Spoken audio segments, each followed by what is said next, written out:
93 gruodžio 10 iš ID Software išėjo legenda Doom. Šis žaidimas yra kaip Da Vinčio Mona Lisa žaidimų pasauliui. Jį kūrė dvi žaidimų pasaulio legendos – John Romero ir John Carmack. Vienas iš Johnų tapo virtualios realybės tėvu, kitas nors ir prisidėjo prie Deus Ex ir kitų rimtesnių žaidimų, po Doom nepasiekė tokių aukštumų. Tačiau Doom buvo tas žaidimas, kuriame buvo išnaudotos abiejų Johnų geriausios savybės – Carmacko kaip programerio žinios ir Romero dizainas. Visai neseniai 30-ojo jubiliejaus proga vyrukai padarė streamą, o Romero išleido naują skyrių Doom 1 – Sigil 2. Savo išleidimo metu Doom buvo tas geležies testas, ar gali kompas jį paleisti, ar gali ta arena konsolę paleisti Doom. Net pats Billas Gatesas nusifilmavo reklamoje, kad parodytų šį žaidimą Microsoft klientams, kad Windows 9.5 veža Doom. With the toolkits we're putting together, we're going to make sure people are very focused on Windows 95.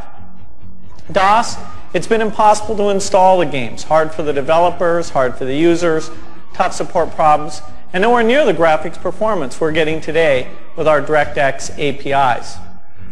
A second key point is that we think the PC really is the entertainment platform for the future.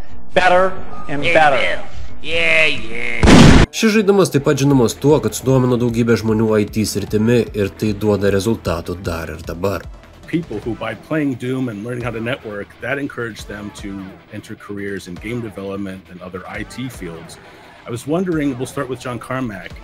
When was the first time you realized that Doom in particular was influencing people beyond just, hey, I love this game and I love playing this game? So yeah, like you say, the networking was something where Doom encouraged a lot of people to figure out the hardware things, figure out how to upgrade their hardware, get the extra things installed, and then especially the networking, where we had only had a couple years of going through from the earliest super janky networks. You know, we had like parallel port network adapter things and we were trying to do things in the very earliest days, and then finally getting the thin net coax Ethernet system set up.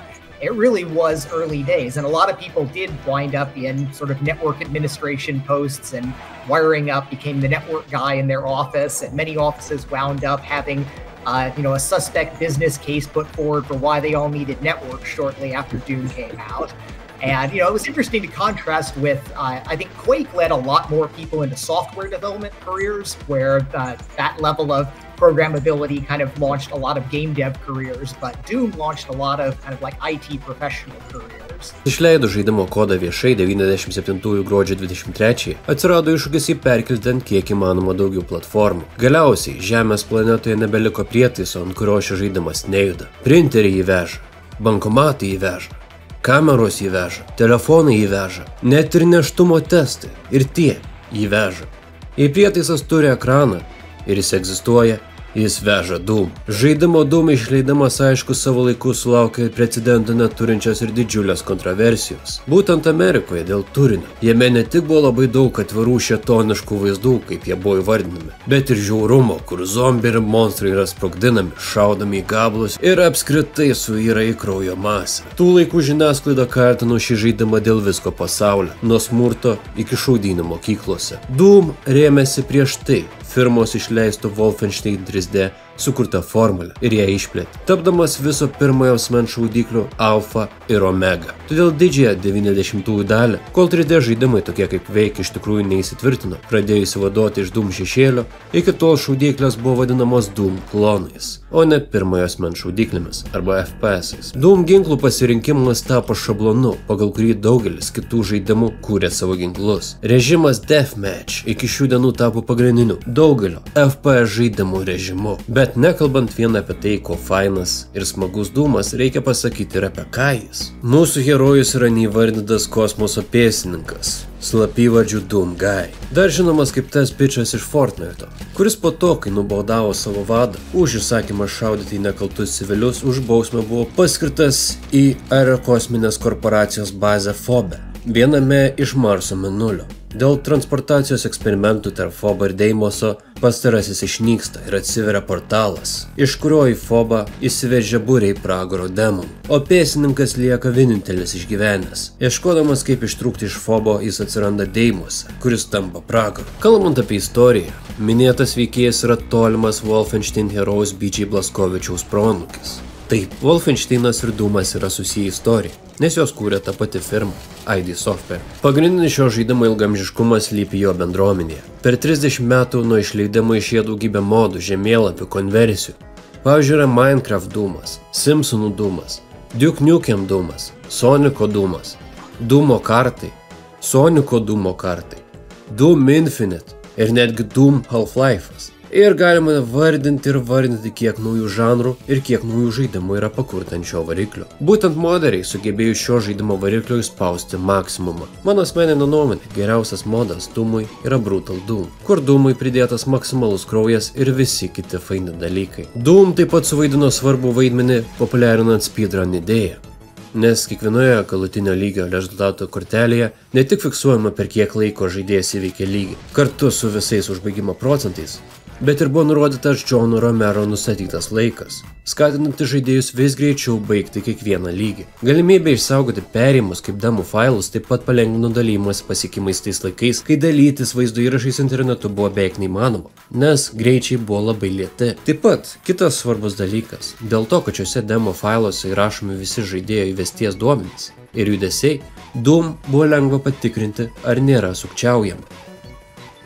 Tais laikais tai buvo kažkas nerealaus. Minėtas užbaigimo procentas taip pat leido stebėti įvairias speedrun kategorijas. Pavyzdžiui, 100% įveikimo, kai yra surandama ir nužudoma viskas, ir any%, kai yra tik kaip įmanoma greičiau pereinama. Doom dėl šios priežasties yra vienas įtakingiausių visų laikų žaidimų. Kas be ko, prie Doom taip pat prisideda ir Bobby Prince kurtas garso takelis. Po metų 1994-aisiais ID Software išleido Doom 2, kas buvo daugiau to paties. Pagal principą, jeigu tai veikia, tai ir taisyti nereikia.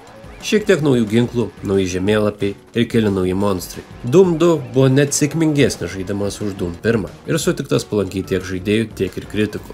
Doom 2 buvo galima sunaikinti Johną Romero. Doom 3, išleistas praėjus 10 metų nuo originalo, gerokai skiriasi nuo pirmųjų, nes jo tamsus, legiantis tonas labai primena išgyvenimo siaubą, kuriame mes labiau turime bandyti išgyventi, o nunaikinti demonus į kairę ir į dešinę. Pats žaidimas nėra blogas, tačiau jis yra kitoks. Savo laiku išlovinu dėl grafikos variklio ir siužeto. Jis yra žymiai lėtesnis ir reikalaujantis galvoti prieš priimant sprendimus. Praėjus 23 metams buvo išleistas Doom 2016. Jis grįžo į greitą veiksmą su nauju siužetu. Galima teikti grąžino seriją atgal į žemėlapį. Greitas veiksmas, gera grafika, judesys, kuris retai sulėtėja. Praktiškai nėra interpo, o pagrindinis dėmesys skiriamas nuolatiniam veiksmui. Tai patiko žaidėjams, kurie nenori sėdėti ir laukti, panašiai kaip ir originaliame Doom, pasileidom ir šaudom. Praėjus 27 metams išėjo Doom Eternal, tęsinys prieš tai buvusiam Doomui. Dar greitesnis ir populiaresnis. Tiek singlas, tiek ir multiplayeris. Ten reikia apginti išlikusius žmonijos likučius, įsibažiusius po saulės sistemą, nuo pragaro ir žudyti visko, kas stovi tarp jūsų. Dar buvo keli oficialų žaidimai, tokie kaip Doom RPG telefonams ir Doom 64 konsoliai Nintendo 64, kuriuos aš irgi rekomenduoju išbandyti. Taip pat yra net 2 filmai. Nei vienas iš jų nėra geras, bet bent jau pirmąjį galima žiūrėti. Kodėl Doom toks išsilaikęs? Nes tai yra Feniksas pakilęs iš senovės pelenų. Amžina liepsna, kurio atsisako užgesti. Šio žaidimo šarmas slypi ne tik jo novatoriškame techniniame meistriškume, bet ir neišdildomoje žymėje, kurią jis paliko kolektyvinė žaidėjų atmintyje. Doom toks populiarus, nes tai buvo daugiau nei žaidimas. Tai buvo nežemiško pasaulio užvaldymas, groteskas. Jis paliko žymę širdėse tų, kurie išdrįso keliauti jo pragaro koridoriais. Dūmo nenumaldomas tempas, žiaurios kovos ir katarsiškas įtampos išlaisvinimas atsiliepia pirminiai mūsų prigimties daliai. Dūmo dizaino paprastume slypi gili tiesa.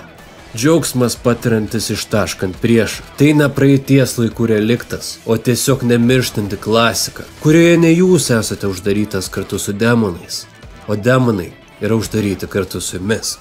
Ačiū, kad žiūrėjote. Su jumis buvo aš Noemis. Ir čia buvo žaidimo Doom 30-mečio paminėjimas.